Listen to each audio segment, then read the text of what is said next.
Well, Leah's Gift was a exhibition I held, and it was in celebration commemoration of my daughter who passed away at a year and a half. I held it a year after, and through the process of that first year of grieving, one of the things that I was doing was writing, and I was following The Artist's Way, which was a book by Julia Cameron, and processing my grief through writing and also doing some painting. There were a number of artworks that I had made before she was born, 3 of them 10 years before she was actually born, that related to a child in the water and on a nursing mother, and actually even the location. So with the exhibition, I couldn't, write the whole story out, but I could have the paintings that were before, the paintings that I did that first year of grieving, and with just little notes about the date, the name of the painting, and how I saw the relationship to Leah and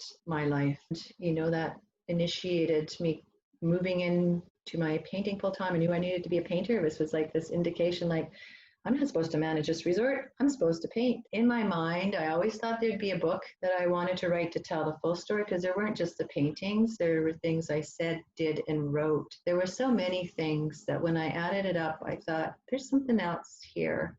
And I think I need to share this story. When I realized I needed to reframe my questions to get a new answer that could help me move on and live more meaningful and purposefully and live passionately and with love in an even greater way for my remaining 2 children, but in memory of Leah, but to usher me into a new way of being, then it was like she was the propeller, and I just knew that I needed to follow this path. With this book, I've kept it to the exhibition. Using the structure of the book is each of the paintings in the exhibition is the chapter and the chapter title, and then I weave the story in a sort of a thread that weaves through all the events. Because through this whole process, I really learned that I had to let everything through me in whatever way it needed to come out and not hold back, so that I could come to a new place. And that's all part of the healing journey. It's like 25 years later, 26, 24 since I had the exhibition, 25 since she's gone. She left in 95.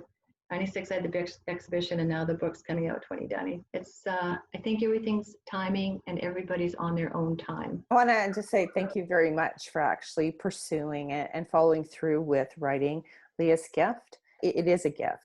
It's not necessarily even the loss of a child, it's any loss at all, that you help us go through the process of. There's a healing and the gift that it's actually bringing to say, okay, life is meant to be lived, and it's not always easy, but it is meant to be lived. And when you say that the book had much of, the weaving of, your story and your paintings and the writing as things were going on, or before even things had happened, when you were doing your art, even in school, that you were journaling about it. And when you mentioned the weaving that going on in your book, it reminds me of that infinity symbol behind you. I just really believe and have, from the moment that we talked about your whole entire story, that there is a huge gift in you bringing your book to everyone. And thank you very much for going through the process of doing it, because the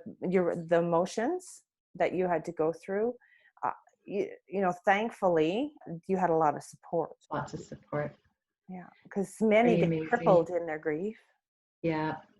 It's too much to bear. It's too much to handle. And there's just no way, sometimes on our own, for us to find the will to look for the healing side. There was a lot of support, like from, my children my oldest 2 were the gift as well, because they were young, and they knew what went on, but to be there and watch them come to life again. And my faith was what got me through. And I talk about this in the book, my own versions of belief, and it is faith-based. Maybe we all get our own hits of things, but it's about the listening part. And I think that's what my book also has to share. It's about deep listening and knowing when it's the right time to do something. You can go to destinednorse.com. There is a little preface to the book, as well as a little bit about the film and my artworks. That website again is, I'm going to spell it, it's DESTANNENORRIS.com.